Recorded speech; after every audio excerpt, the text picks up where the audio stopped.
ஆரம்பமாகின்றது மும்மத சிந்தனை நேரம். வணக்கம் தமிழ் வாங்கோ. உற்சாக வணக்கம் வாணி. மும்மத சிந்தனை நேரம் ஆரம்பமாகிறது. டேவிட் ஆண்டனி அவர்கள் உங்கள் சிந்தனையை தாருங்கள்.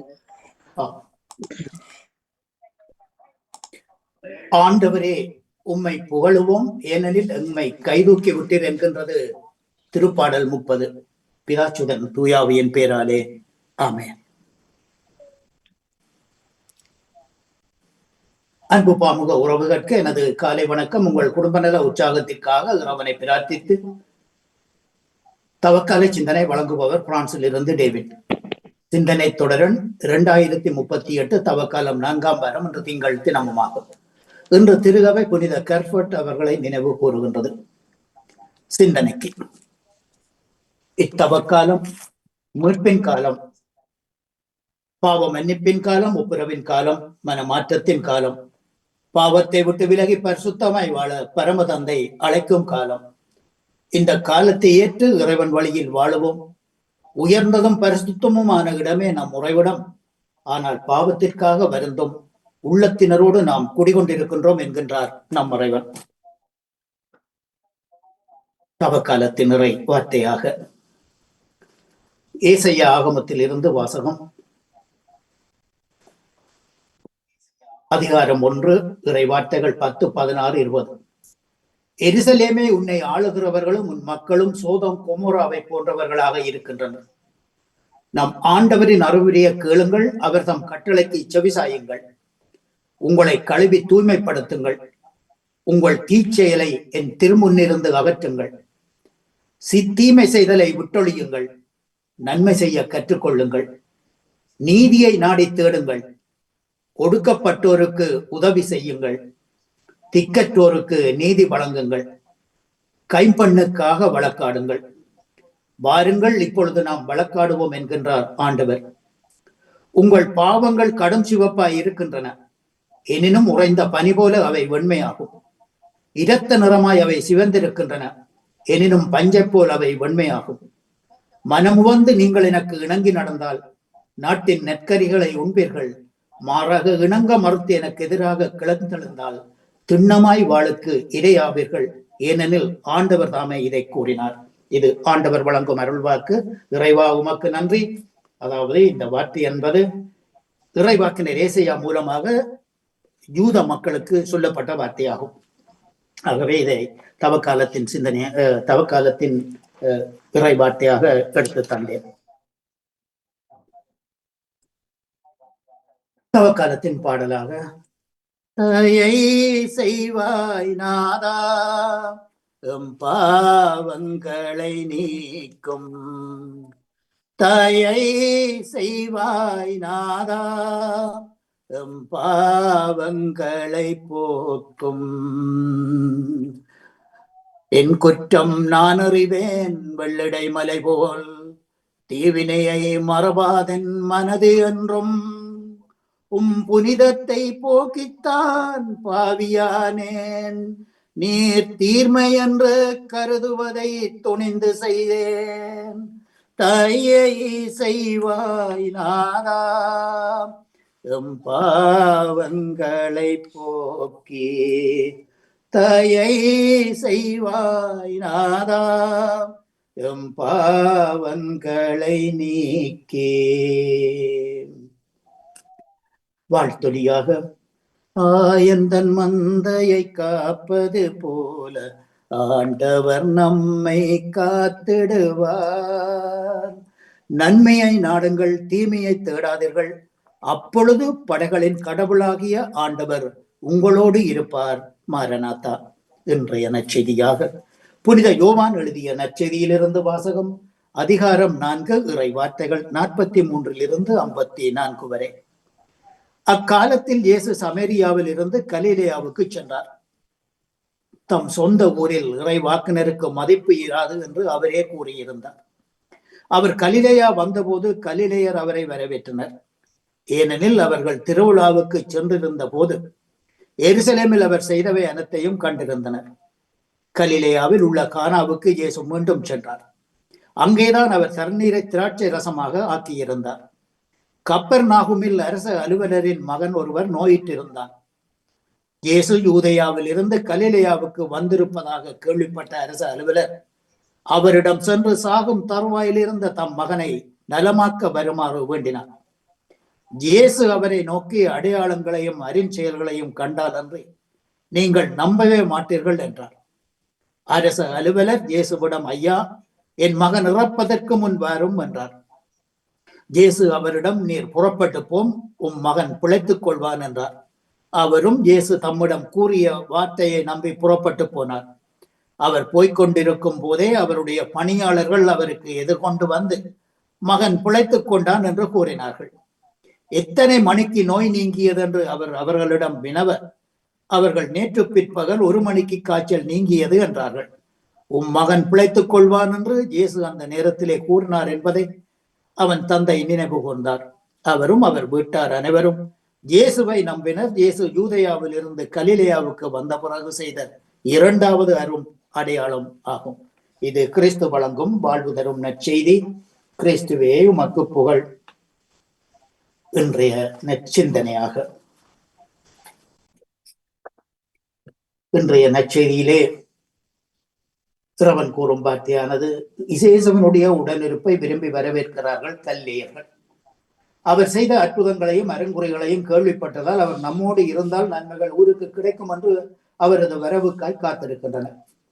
தேவைகள் நிறைவேறும் என்பதில் குறியாயிருக்கின்றனர். இயேசுவிடம் நம்பிக்கை கொண்டு இறைவனிடம் திரும்பி வர விருப்பம் இல்லாதவர்களாய் இல்லை. இயேசுவுக்கு இது வருத்தம் கொடுத்திருக்க வேண்டும். இதனால் தான் அவர் அடையாளங்களையும் அரும் செயல்களையும் கண்டால் என்று நீங்கள் நம்பவே மாட்டீர்கள் என்கின்றார். அரச அலுவலர் ஒருவர் சாகும் தருவாயில் இருக்கும் தன் மகனை உயிர்ப்பிக்க செய்ய கோருகிறார். இயேசு, என் உடனிருப்பு அதற்கு தேவையில்லை, நீர் போம், உம் மகன் பிழைத்துக் கொள்ளுவான் என்று சொல்வது போல அவர் தம் கட்டளையை உலகினுள் அனுப்புகிறார். அவரது வாக்கு மிகவும் விரைவாக செல்லுகின்றது. வாக்கு மனுவுருவான இயேசுவின் வார்த்தைகளில் நம்பிக்கை கொண்டு இறையொருள் பெறுகிறார் அரச ஊழியர். கடுகளவும் சந்தேகம் என்று இயேசுவின் வார்த்தையில் முழுமையாக நம்பிக்கை கொள்ளும் போது அவருடைய அரும் செயல்கள் நம் வாழ்வில் நடந்து வருகின்றன. இயேசுவின் வார்த்தைகளை இதயத்தில் இருத்துவோம். அவற்றின் அடிப்படையில் நம்பிக்கை கொண்டு வாழுவோம். ஆகவே தவக்காலத்திலே இன்றைய நாளிலே தரப்பட்ட இந்த சிந்தனையானது நாங்கள் மனிதன் நிறைந்தவர்களாக வாழ இன்றைய நாளிலே அழைக்கப்படுகின்றோம். ஆகவே இறைவனிடம் நாம் மன்னிப்பு கேட்போம், எங்களுடைய தவறுகளுக்காக, பாவங்களுக்காக. இத்தவக்கால சிந்தனையில் இணைந்திருந்த அனைத்து பாமுக உறவுகளுக்கும் இந்நாளிலே இறைவன் நிறையாசி வழங்க வேண்டி எல்லோருக்கும் பொதுவான இறைவனை பிரார்த்தித்து விடைபெறும் இன்றைய நாள் நிகழ்ச்சிகள் அனைத்தும் இனிய நடைபெற வாழ்த்துக்கள் கூறி அன்போடு விடைபெறுகின்றேன். அன்பு தங்கையை திருமதி தவமலர் கல்விராஜன் அவர்களை மீண்டும் நாளைய சிந்தனையோடு அடுத்த தலைமுறை நோக்கி மூத்தோர் மாண்பு போற்றும் மகத்தான மாதத்தில். நன்றி, வணக்கம் தங்கையே. நன்றி நன்றி நன்றி, வணக்கம் டேவிட் ஆண்டனி அவர்களே. உங்கள் சிந்தனைக்கு வாழ்த்துக்கள். அற்று பாலன் வேலுப்பிள்ளை அவர்கள் உங்கள் சிந்தனையை தாருங்கள். மீண்டும் ஒரு புதிய நாளை காண தந்த என்றென்றும் ஜீவனோடு இருக்கின்ற தேவகுமாரனுக்கு இருதயத்தின் ஆழத்திலிருந்து கோடான கோடி நன்றிகளை சொல்லிக்கொண்டு, அப்படி எமது அன்பு சகோதரி தோப்பாலனி திருமதி தவமலர் கல்விராஜனுக்கு இனிமையான காலை வணக்கம். அப்படி நலமாக உற்சாகமா இருக்கீங்களா? இனிமையான காலை வணக்கம் பாலன். நான் உற்சாகமா இருக்கிறேன். மிக்க நன்றி. நீங்களும் உற்சாகம் தானே? ஓம் சரி, நானும் அதை உற்சாகத்தோடு இருக்கேன். சரி, மிக்க நன்றி சகோதரி. நன்றியை சொல்லிக்கொண்டு, அப்படி எமது அன்பு சகோதரி திருமதி கலைவாணி மோகனுக்கும் மற்றும் எமது அன்பு சகோதரர் பாமோத்தின் அதிபர் திருவாளர் அடா மோகனுக்கும் மற்றும் பாமோத்தி கலன் சிறப்பிக்கின்ற அனைத்து குடும்ப உறவுகளுக்கும் மற்றும் பாமோத்தை பார்த்தும் கேட்டுக்கொண்டிருந்த அனைத்து உறவுகளுக்கும் இனிமையான காலை வணக்கங்களை கூறிக்கொள்வதோடு, எல்லோருடைய சூழ்நிலங்களை விசாரித்தபடி எல்லா உறவுகளுக்கும் உலகரச்சருடைய இயேசு கிறிஸ்துவினுடைய ஆசீர்வாதங்கள் அனைத்து உறவுகளுக்கும் பேர் பேராக அனுதினம் கிடைக்க வேண்டும் என்று சொல்லி இயேசு கிறிஸ்து மாற்றிக்கொண்டு லண்டனிலிருந்து கரவட்டி மேற்கு வேலுப்பிள்ளை பாலன் இலக்கம் சாவடி 755 சொல்லிக்கொண்டு வளம போல பரிசுத்த வேதா பைபிள இருந்து பழைய ஏற்பாட்டுல யாத்திராகமம் 14ஆம் அதிகாரம் இறை வார்த்தைகள் 1-10 முடிய. இயேசுவினுடைய பரிசுத்தம் உள்ள நாமத்துக்கு ஸ்தோத்திரம். கர்த்தர் மோசேயை நோக்கி, நீங்கள் திரும்பி மிக்தோலுக்கும் சமுத்திரத்துக்கும் நடுவே பாகால் சேபோனுக்கும் முன்பாக இருக்கிற ஈரோத் பள்ளத்தாக்கின் முன்னடியிலே பாளையம் இறங்க வேண்டும் என்று இஸ்ரவேல் புத்திரருக்கு சொல்லு. அதற்கு எதிராக சமுத்திர கரையிலே பாளையம் இறங்குவீர்களாக. அப்பொழுது பார்வோன் இஸ்ரவேல் புத்திரரை குறித்து, அவர்கள் தேசத்திலே திகைத்து திரிகிறார்கள், வனாந்திரம் அவர்களை அடைத்து போட்டது என்று சொல்லுவார். ஆகையால் பார்வோன் அவர்களை பின்தொடரும்படி நான் அவன் இருதயத்தை கடினப்படுத்தி, நானே கர்த்தர் என்பதை எகிப்தியர் அறியும்படி பார்வோனாலும் அவனுடைய எல்லா இராணுவத்தாலும் மகிமைப்படுவேன் என்றார். அவர்கள் அப்படியே செய்தார்கள். ஜனங்கள் ஓடி போய்விட்டார்கள் என்று எகிப்தின் ராஜாவுக்கு அறிவிக்கப்பட்ட போது, ஜனங்களுக்கு விரோதமாக பார்வோனும் அவன் ஊழியக்காரரும் மனம் வேறுபட்டு, நமக்கு வேலை செய்யாதபடிக்கு நாம் இஸ்ரவேலரை போகவிட்டது என்ன காரியம் என்றார்கள். அவன் தன் இரதத்தை பூட்டி தன் ஜனங்களை கூட்டிக் கொண்டு பிரதானமான 600 இரதங்களையும் எகிப்தில் உள்ள மற்ற சகல ரதங்களையும் அவைகள் எல்லாவற்றிற்கும் அதிபதிகளான வீரரையும் கூட்டிக் கொண்டு போனான். கர்த்தர் எகிப்தின் ராஜாவாகிய பார்வோனின் இருதயத்தை கடினப்படுத்தினார். அவன் இஸ்ரவேல் புத்திரரை பின்தொடர்ந்தான். இஸ்ரவேல் புத்திரர் பலத்த கையுடன் புறப்பட்டு போனார்கள். எகிப்தியர் பார்வோனுடைய சகல குதிரைகளோடும் ரதங்களோடும் அவனுடைய குதிரை வீரரோடும் சேனைகளோடும் இஸ்ரவேலரை தொடர்ந்து போய் சமுத்திர தண்டையிலே பாகால் செபோனுக்கு எதிரே இருக்கிற ஈரோத் பள்ளத்தாக்கின் முன்னடியிலே பாளையம் இறங்கி இருக்கிற அவர்களை கிட்டினார்கள். பார்வோன் சமீபித்து வருகிற போது இஸ்ரவேல் புத்திரர் தங்கள் கண்களை ஏறெடுத்து பார்த்து, எகிப்தியர் தங்களுக்கு பின்னே வருகிறதை கண்டு மிகவும் பயந்தார்கள். அப்பொழுது இஸ்ரவேல் புத்திரர் கர்த்தரை நோக்கி கூப்பிட்டார்கள். இந்த தொடர்ச்சி சோதரி நாளை தொடரணும்னு சொல்லிக்கொண்டு இயேசுவுடைய பரிசுத்தமுள்ள நாமத்துக்கு சோத்திரம்.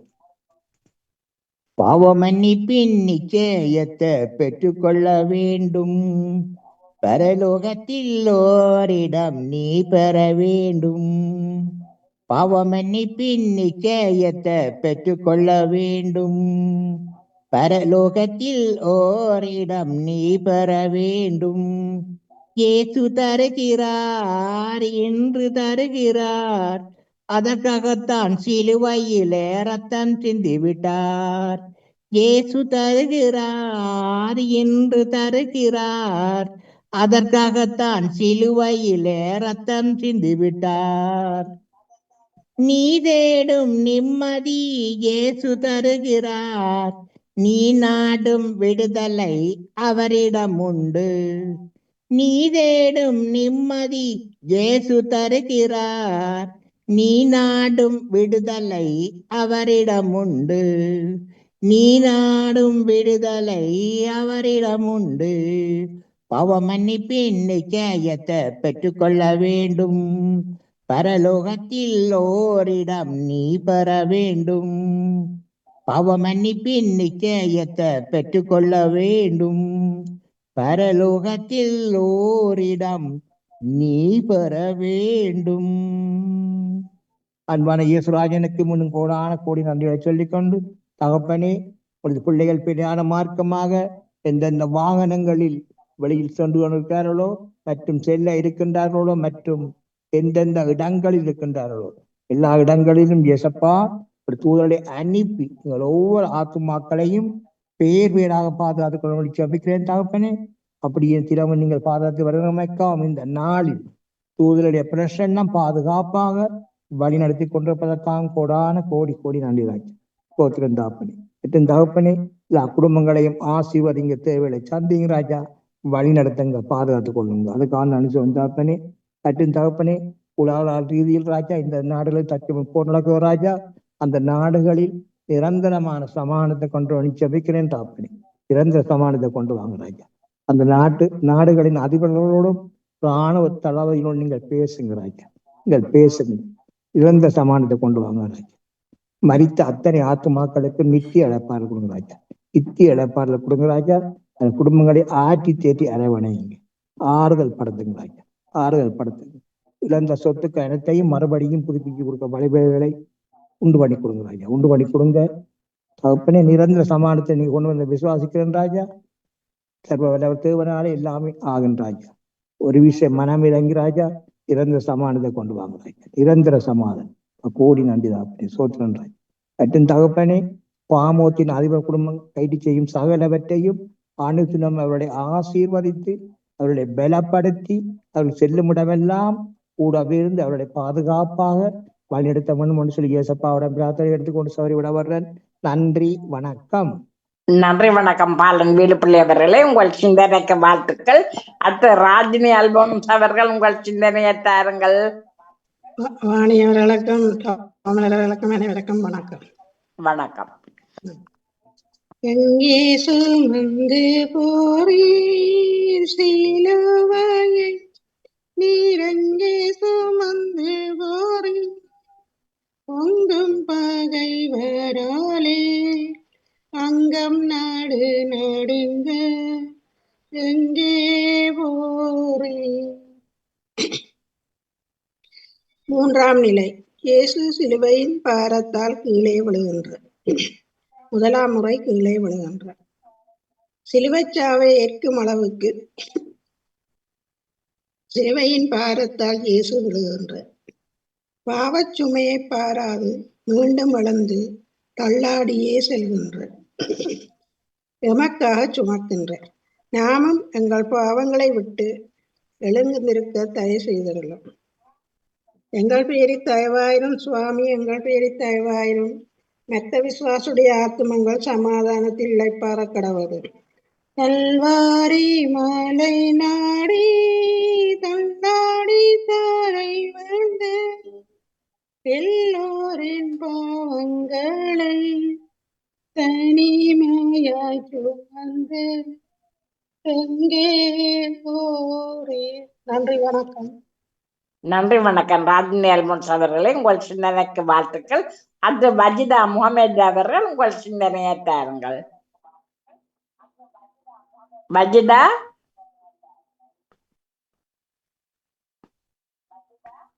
வஜிதா அவர்களே வருகின்றேன் அக்கா. மன்னிப்போடு கொஞ்சம் இந்த இணையம் கொஞ்சம் கஷ்டப்படுத்துகின்றது.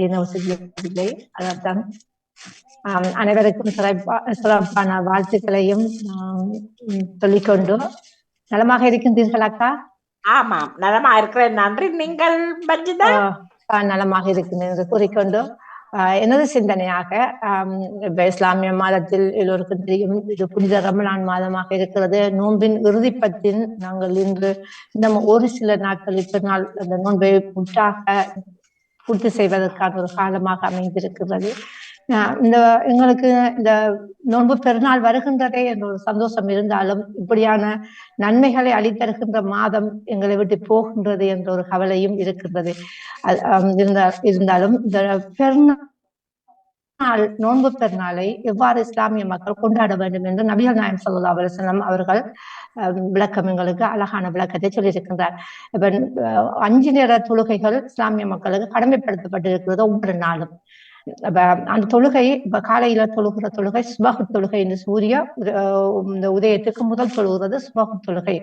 ஆனால் நோன்பு பெருநாள் தொழுகை என்பது அந்த சூரியன் உதித்து 5-10 நிமிடங்களுக்கு பின்புதான் அந்த பெருநாள் தொழுகை தொழுவிக்கப்படுவார்கள். அப்ப அந்த தொழுகைக்கு முதல் எங்களோட சக்காத்தை நாங்க பூர்த்தி செய்திருக்க வேண்டும். எங்களோட ஏழை வரிகளை வசதி படைத்தவர்கள் கொடுக்கப்பட்டிருக்க வேண்டும். அதே போல எங்களோட அயலவர்களை நாங்க முதல்ல கணக்கெடுக்க பார்க்க வேண்டும். அந்த அயலவர்கள் அந்த பெருநாளைக்கு அவர்கள் அந்த தொழுகைக்கு முதல் அதை நாங்கள் உற்று நோக்க வேண்டும் என்று சொல்லப்படுகிறது. அயலவர்கள் என்று சொன்னால் ஒரு வீட்டிலிருந்து 40 வீடுகளை நாங்கள் கருத்தில் கொள்ள வேண்டும். அந்த வீட்டில் இருக்கிற மக்கள் இன்றைக்கு பெருநாள் தொழுகைக்கான ஆடை எடுத்திருக்கிறார்களா, இல்லை அவர்களுக்கு இன்றைக்கு சமைக்கக்கூடிய வசதி வாய்ப்புகள் இருக்கிறதா என்று அதை கட்டாயம் நாங்கள் பார்க்க வேண்டும். இப்ப நாங்கள் 40 வீடை பார்க்காவிட்டாலும் ஒரு 2-3 வீடு எங்களுக்கு தெரியும் இவர்கள் வறுமை கோட்டுகள் இருக்கிறார்கள் என்று அந்த அன்றாட சூழலில் இருக்கிறவருக்கு தெரியும், கணவன் இழந்திருப்பார்கள், வருமான வரி குறைவாக இருக்கும். அப்படியானவர்களை கட்டாயம் உற்று நோக்கப்பட வேண்டும். அவர்களுக்கு நாங்கள் தொழுகைக்கு போக முதல் அன்றைக்கு சமைக்கக்கூடிய வசதிகள், அவர்கள் பிரியாணி இப்ப நாங்க என்ன சமைக்கின்றோமோ அது இப்ப சும்மா இறைச்சியும் அரிசியும் கொடுத்து விட்டு போறது இல்லை. இப்ப பெருநாள் சொன்னா பிரியாணி இருக்கும், வட்டிலப்பம் இருக்கும், பாலுதா இருக்கும், விசேஷமாக சமைத்துக் கொள்வோம். அந்த சாப்பாடை நீங்க சமைக்கின்ற சாப்பாட்டுக்கான அந்த பொருட்களை அவர்களிடம் கொடுக்க வேண்டும். அதுதான் அந்த தொழுகையை இந்த நோன்புக்கான இறுதியான முற்றுப்புள்ளியாக இருக்கிறது. கொடுக்காவிட்டால் அவர்களுக்கிடம் சொல்ல வேண்டும், நீங்க இன்னைக்கு சமைக்க வேணாம், நாங்க ஒரு சகன் சாப்பாடு உங்களுக்கு கொண்டு தருகின்றோம் என்று நாங்கள் அவர்களிடம் வாக்குறுதி கொடுக்க வேண்டும். அப்படி கொடுக்காமல் அயலவர்கள் வறுமையாக பட்டினியாக இருந்த போது நீங்கள் தொழுதீங்கன்னு சொன்னா, இந்த 30 நாளும் தொழுத நோன்பு பிடிச்சு காஞ்சிருந்தோமே நாங்க, அதற்கான பலன் உங்களுக்கு கிடையாது என முகமது நபி ஸல்லல்லாஹு அலைஹி வஸல்லம் அவர்கள் ஆணித்தரமாக கூறுகின்றார். அதை நாங்கள் கட்டாயம் கொடுக்கப்பட வேண்டும். அந்த தொழுகைக்கு முதல் அதற்கு அந்த சகாத்தை பூர்த்தி செய்ய வேண்டும். தொழுகிற அந்த பெருநாள் அன்று அயலவர்களை கண்காணிக்கப்பட வேண்டும். அப்ப அந்த சகாத்துக்கும் அந்த பெருநாள் கொடை என்று சொல்லப்படுகின்றது. அந்த பெருநாள் கொடை என்று சொல்வது அந்த அயலவர்களை கவனித்து அவர்களை அங்கு சந்தோஷப்படுத்துவது. எங்களை போல நாங்கள் சந்தோஷப்படுத்த வேண்டும். அதை சொல்கின்றார். அதை நடைமுறையில் காட்டியிருக்கின்றார் முகமது நபி ஸல்லல்லாஹு அலைஹி வஸல்லம். அவர் தொழுகைக்காக சென்று கொண்டிருக்கின்ற போது வழியில் 2 சிறுவர்கள் அழுது கொண்டிருந்தார்களாம். மற்றவர்களும் அவ்வளவு ஆடைகளை அழிந்து கொண்டு தொழுகைக்காக போகின்றார்கள். பெருநாள் என்று சொன்னால் குளித்து மூழ்கி சட்டையெல்லாம் பொறுத்தானே போவோம். போகும்போது 2 சிறுவர்கள் அழிந்து கொண்டு உடனே அவர் அந்த அவர்தான் தொழுகை நடத்த வேண்டும்.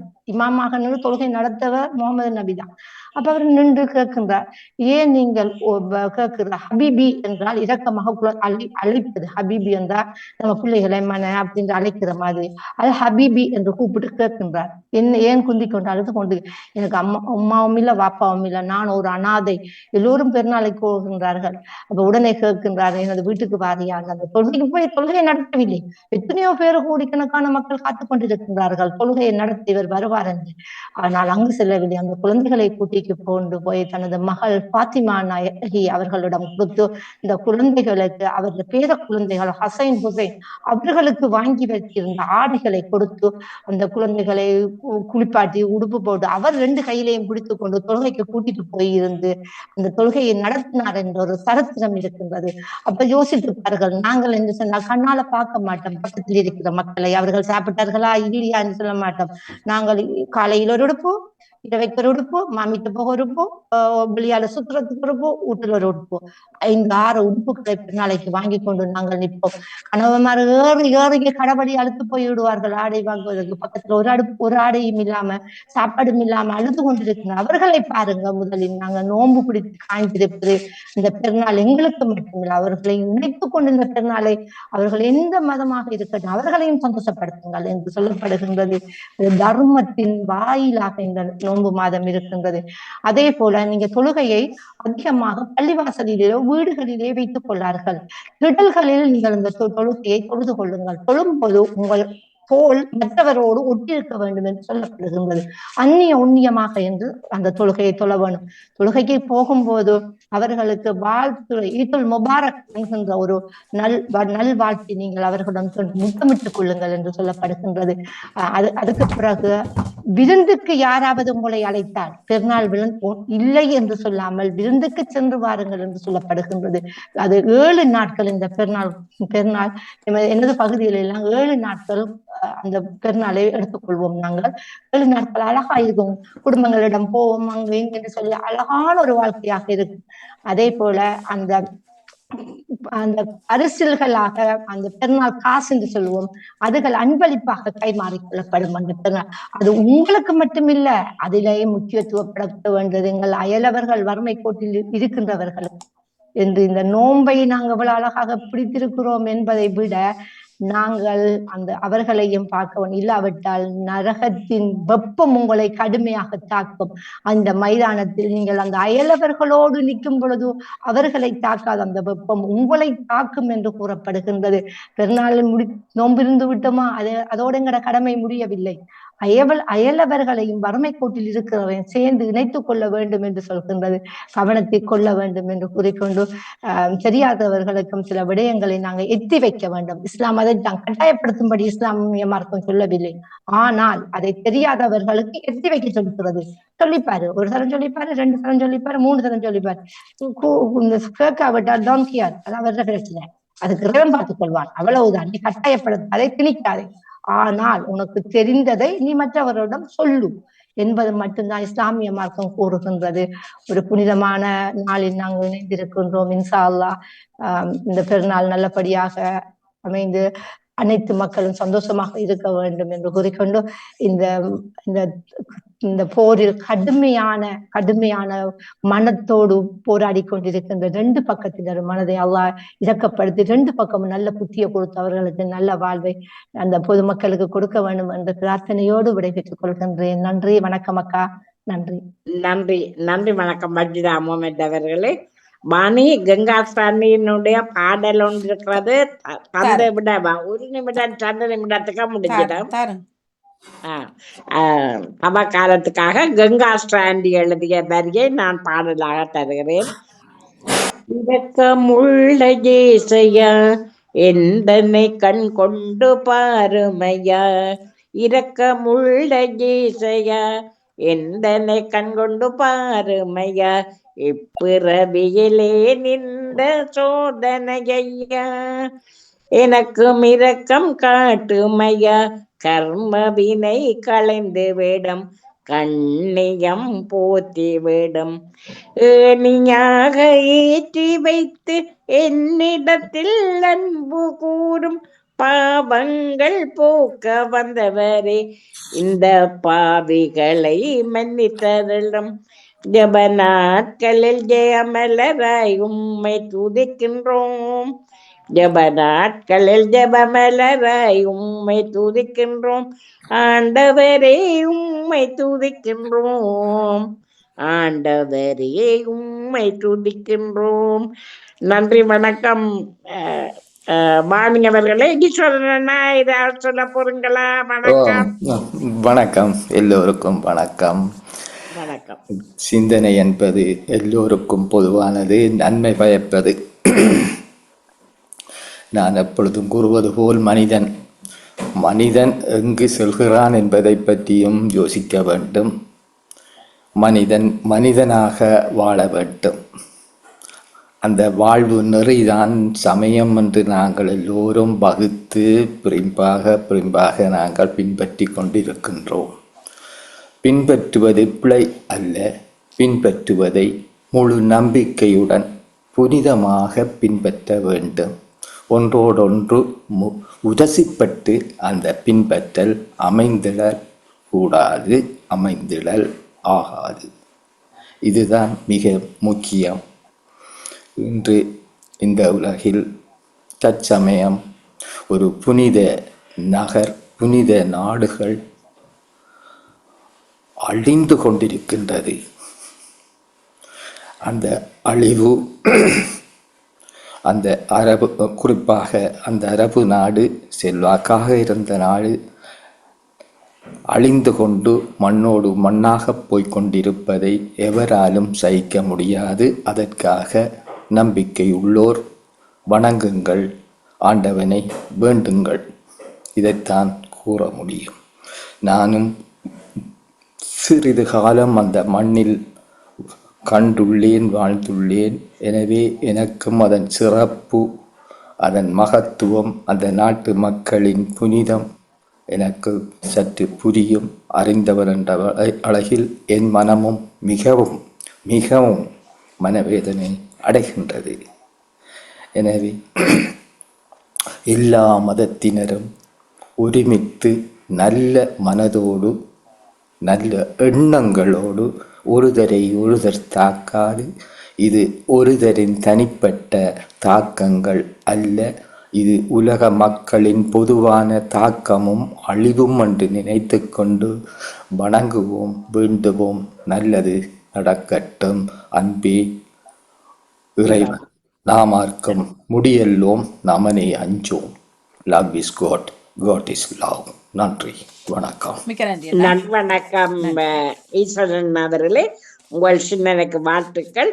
இன்று கிறிஸ்தவ சிந்தனை தந்த டேவிட் ஆண்டனி அவர்கள், பாலன் வேலுப்பிள்ளை அவர்கள், ராஜினேல் போன்றவர்கள் அவர்களுக்கும் வாழ்த்துக்குரியபடி, இஸ்லாமிய சிந்தனை தந்த மஜிதா முகமதுக்கும் பொதுவாக சிந்தனை தந்த ஈஸ்வரன் அனைவருக்கும் வாழ்த்துக்குரியபடி, செல்வி நித்யானந்தனையும் வரவேற்றபடி வாணி தொடருங்கள். நன்றி வணக்கம். மிக்க நன்றி அக்கா. நன்றி வணக்கம். இதை நேரம் நேவிஸ் பிலிப்ஸ் அவர்களும் சுகையினமாக தெரியவில்லை, இந்த சத்தத்தையும் காணும்.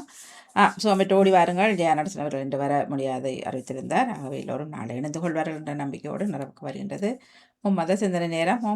சொன்னா ஒரு மன்னிக்க வேண்டாம் பாணியக்கா, இந்த இடத்தில் சந்தர்ப்பத்துக்கு ஏற்றாற் போல் அந்தந்த சந்தர்ப்பத்தில் அதனை கதைத்தாக வேண்டும்.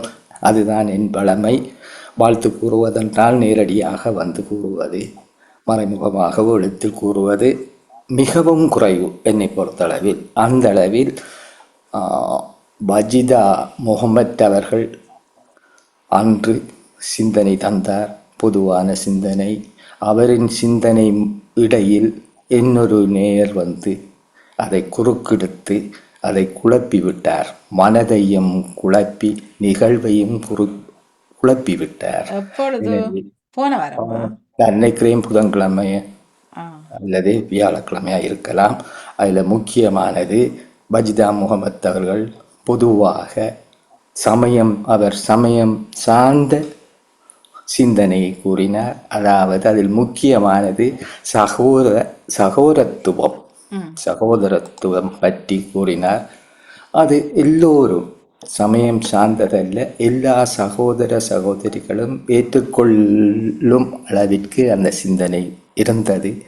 அதன் இடையில் புகுந்து தனிப்பட்ட இனஞ்சார்ந்த கருத்தை இன்னொரு நேயர் வந்து, அப்படி என்றால் நீங்கள் சகோதரத்துவம் இருந்தால் எங்கள் இனம் அழிந்த பொழுது நீங்கள் எங்கே நின்றீர்கள், ஏன் வரவில்லை என்று ஒரு இனம் சார்ந்த ஒரு கருத்தை உட்புகுத்தி அந்த நற்சிந்தனை தந்த சகோதரியின் மனதையும் புண்படுத்தி கேட்டுக்கொண்டிருந்த பொதுவான சிந்தனை உள்ள மனிதர்களின் மனதையும் புண்படுத்தி சென்றார். அது தனிப்பட்ட ஒரு நபரை தாக்குவதாகவும் தனிப்பட்ட ஒரு இனத்தை சாடுவதாகவும் தான் அது நிச்சயம் அமைந்தது. எனவே அது திரும்ப திரும்ப நான் அப்படி கூறவில்லை என்று வந்து கூறலாம். ஆனால் நான் அடித்து கூறுவேன், நான் உட்பட்டு கதைத்தேன். இதில் அரசியல் புகுத்த வேண்டாம் என்று நான் கூறியது அரசியல் அல்ல என்று வாதிட்டார். அரசியல் முழுக்க அது அரசியல். எங்கள் இயக்கம், இளைஞர் இயக்கம், புலி இயக்கம் அரசியல்தான். அதை இல்லை என்று சொல்வதனால் வந்து வாதிடட்டும். அரசியலில் ஏற்பட்ட குளறுபடியை அரசியலை நிமித்தி வைக்க வேண்டும், நாங்கள் அனுபவிக்க வேண்டும் என்று அடித்தளத்தில் தான் எங்கள் இயக்கம் உருவானது. எனவே அதன் செயற்பாடு அது முன்னோ பின்னோ வாலோ தலையோ, அவரின் சொல்லில் கூறுவதென்றால் வாலையோ தலையோ, வாலை பிடித்து கதைக்கவில்லை, இடையில் கதைத்தாலோ அந்த இயக்கத்தில் ஏற்பட்டதை தான் நான் முற்பட்டு சொன்னேன். அரசியல் வேண்டாம், இந்த வானலை அரசியலை தவிர்ப்பது. மற்றது இந்த நற்சிந்தனை அதற்குள் அரசியலை புகுத்த வேண்டாம், இன பந்த பேதங்களை புகுத்த வேண்டாம் என்றுதான் நான் புகுந்து அதை கருத்து கூறினேன். அதன் தொடர்ச்சியாகத்தான் என்னில் தனிப்பட்ட தாக்கங்கள் கொண்டு வருவார். தனிப்பட்ட தாக்கங்கள் என்று கூறி தனிப்பட்ட தாக்கங்களை கூறினால் நான் சந்தோஷப்படுவேன். அதற்குரிய வாதத்தை புரிவதற்கும் நான் தயார். எனவே தனிப்பட்ட தாக்கங்கள் கூறுபவர்தான் தனிப்பட்ட தாக்கங்களை கூறியிருக்கிறார் என்ற சரித்திரத்தையும் நான் கூறுவேன். எனவே அன்றைய தினம் ஒளிபரப்பை போட்டு பல தடவைகள் கேட்டால் அது அவருக்கு தெளிவாக புரியும். பல தடவைகள் கேட்க தேவையில்லை, அவரே புரிந்தார், அவரே தெரிவித்தார், அவருக்கு புரியும். இல்லாவிட்டாலும் ஒரு தடவை போட்டு பார்த்தால் அவருக்கு புரியும், நேயர்களுக்கு புரியும். எல்லோரும் வந்து கூற மாட்டார்கள். நான் வந்து கூறினேன். நான் அந்த குறிக்கப்பட்ட சிந்தனை தந்த சகோதரியுடன் பல தடவைகள் நான் வாதிட்டிருக்கேன். சமய சம்பந்தமாக நான் எவருடனும் நான் வாதிப்பதில்லை, சமயத்தை பற்றி வாதிப்பதில்லை. அவர்கள் போகும் வழியை பற்றி இது தவறு என்பதை சுட்டி காட்டுவேனே ஒழிய நான் ஒருவருக்கு அறிவுரை கூறவோ, நான் படித்தவன் என்ற அகங்காரமோ, நான் படித்தவன் அல்ல, ஒட்டுமொத்தத்தில் அந்த அகங்காரமோ எனக்கு இல்லை என்பதையும் நான் கூறி, நான் எப்போது நான் வந்து உள்பட்டு நான் கூறுகிறேனோ அது என்னை பொறுத்தளவில் ஒரு நியாயம், சரி என்ற நிலையிலிருந்து தான் நான் வந்து கூறுவது. அப்படி அதே நேரத்தில் நான் கூறுவது சரியாக இருக்குமென்று அல்ல, பிழைகள் இருந்தால் வந்து கூறுங்கள், நான் சந்தோஷமாக ஏற்றுக்கொள்வேன் என்றுதான் நான் எப்பொழுதும் கூறுவது. ஒருத்தர் அந்த வந்து கூறிய அந்த நபர் வருவார், கூறுவார், சரி, பிறகு காணக்கூடியதா இல்லை. அவர் நச்சிந்தனை தரும் பொழுதே காணக்கூடியதா இல்லை. ஏதோ ஒரு படத்தை போட்டு அவருக்கு அவரை காட்டக்கூடிய ஒரு ஒரு ஒரு துணிவும், ஒரு நெஞ்சார்த்த ஒரு நெஞ்சை நிமித்து வந்து போராடிய எங்கள் இனம், எங்கள் தமிழ் இனம், ஒரு தமிழனாயிருந்து தன்முகத்தை காட்ட தன் நஞ்சை நிமித்து கதைக்கிறதுக்கு ஒரு துணிவோ ஒரு இதுவோ இல்லாத ஒரு மனிதர் சிந்தனைகளும் பலவிதமான கருத்துக்களையும் கூறுகிறார். வரட்டும், கூறட்டும், பரவாயில்லை. அதை நான் மட்டுப்படுத்துறதுக்கு என அதிகாரமும் இல்லை, நான் அதை மட்டுப்படுத்த வரவும் இல்லை. எனவே உணரட்டும். அவரின் தலையில் உள்ள குற்றங்களையும் குறைகளையும் என்னால் தொகுத்து கூற முடியும். எனவே சவால் விட்டால் அன்றைய தினம் என்னில் பிழையில்லை, அவரில் தான் பிழை உண்டு என்பதை அவருக்கு நான் சுட்டிக்காட்ட என்னிடம் தைரியம் உண்டு, துணிவுண்டு. நேரடியாக முகத்தை காட்டி நான் கதைப்பதற்கும் தெரிவிப்பதற்கும் எப்பொழுதும் நான் ரெடியாய் உள்ளேன். நன்றி, வணக்கம். நேரத்துக்கு நன்றி வாணியக்கா. என்னென்றால் இப்ப நன்றி, வணக்கம். அந்த நேரம் மூவரை நின்றீங்க, சரியா? இப்ப வஜிதா ஒன்றும் பேசல, அவர சிந்தனைக்கெல்லாம் இது வந்தது. அப்ப அதுல ஒன்று 2 பேரும் அதுல பேசியிருக்கலாம். இப்ப நீங்க இல்லாத போது அந்த நபர் பேசுவதும், இப்ப நீங்க வந்ததும் அவர் விட விட்டு விட்டார். சோழி வேண்டாம், சோழி சுரட்டு வேண்டாம்ன்ட்டு போனாரா தெரியல. இப்ப அவர் இல்லாத நேரம் நீங்க பேசுறீங்க. இப்ப நாளைக்கு என்ன நடக்கும்டா, நீங்க இல்லாத நேரம் அவர் வந்து சொல்லி கொண்டிருப்பார். தயவு செய்து இது தொடராமல் அந்த உரிய நபர் வந்து ஒரு முறை சோட் அவுட் பண்ணுங்க இந்த விஷயத்த. நாளைக்கு இத கல்லு தெரியுது, எலி தெரியுது, பூரா தெரியுதுன்னு சொல்லி நேரத்தை எடுக்காம, அப்ப தயவு செய்து இப்ப நீங்க வந்தது அறுவடை விட்டு விட்டார், வந்துட்டு ஒரு முறை நீங்கள் கிளியர் பண்ணுங்க. சகோதரங்கள் தானே, அன்பாக பேசி விட விட்டுக்கொள்ளும். அப்புறம் நாளைக்கு இது தொடர, அப்புறம் நாளை நீங்க வர அவரோட சரியில்லை, பெரியவர்களுக்காக இல்லை, உண்மை இல்லை. இல்ல இல்ல இல்ல, இது நான் வந்து வாழை பிடிச்சிட்டு கதைக்கவில்லை. அவர் வாழை பிடிச்சிட்டு வந்து முகங்காட்ட மன்னிக்கவனும் முகங்காட்டாது குளத்தை காட்டி கதைத்து போவதென்றால் அதை பற்றி நான் ஒன்றும் கூற முடியாது. நான் இது இப்ப கூறியது விளங்கக்கூடியதாக கூறியுள்ளேன். அது விளங்காவிட்டால் அப்படி விளங்காதவர்களுக்கு நான் ஒளிப்பதிவுகளை போட்டு நிரூபிப்பதை ஒழிய வேறொன்றும் இல்லை.